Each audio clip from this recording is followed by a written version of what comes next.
Wyoming Congresswoman Liz Cheney is fighting to hold on to her seat as voters head to the polls in Wyoming for the primary Tuesday. The January 6 committee members facing off against trial attorney Harriet Hageman, who is backed by former President Trump.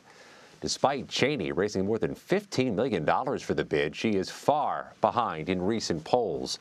She trails Hageman by nearly 30 points in a recent poll conducted by the Wyoming Survey and Analysis Center at the University of Wyoming. Cheney was ousted from her leadership position in the U.S. House after publicly disagreeing with top Republicans about Mr. Trump following January 6th.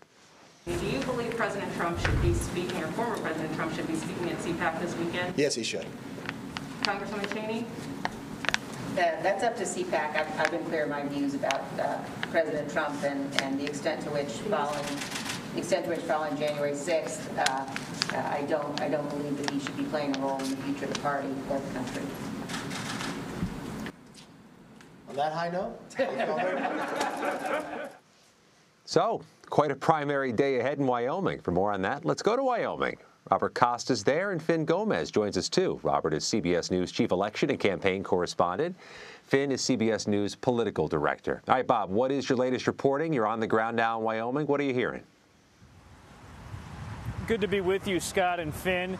Here in Jackson, Wyoming, you have a bit of an enclave of some moderate Republicans and Democrats. In the final days of this campaign, Congresswoman Cheney is trying to encourage Democrats to cross the political line and to become Republicans so they can vote in this primary and give her a shot. But it's very much an uphill challenge.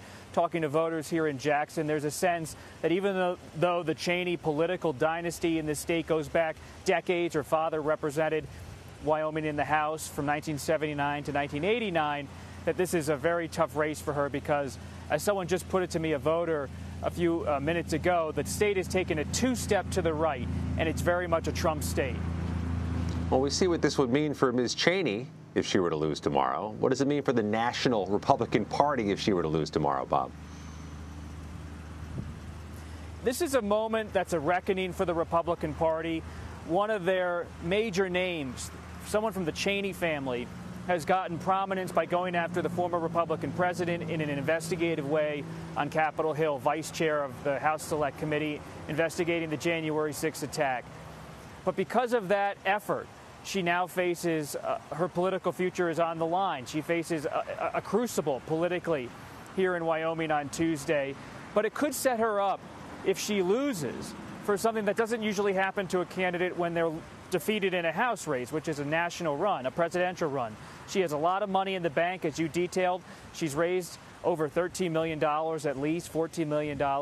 And that leaves her in a position with a national fundraising base and national support from the anti-Trump wing of the Republican Party. Would it be enough to win the nomination? Who knows? At this point, it would be an uphill climb there as well. But that's the kind of thing she's looking at based on my conversations with her allies. Based on what you're hearing, does she have aspirations of doing this? Even if she has a national fundraising base, which is critical, does she actually want to do it?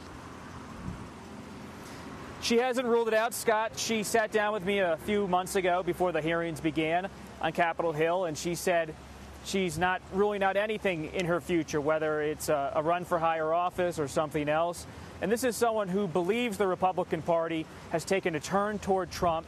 And she believes, her father has said this and echoed it in an ad, that Trump is a threat to democracy. And that is the crossroads for this party right now. Do they want to go in the Cheney direction that questions Trump, questions staying aligned with Trump or not?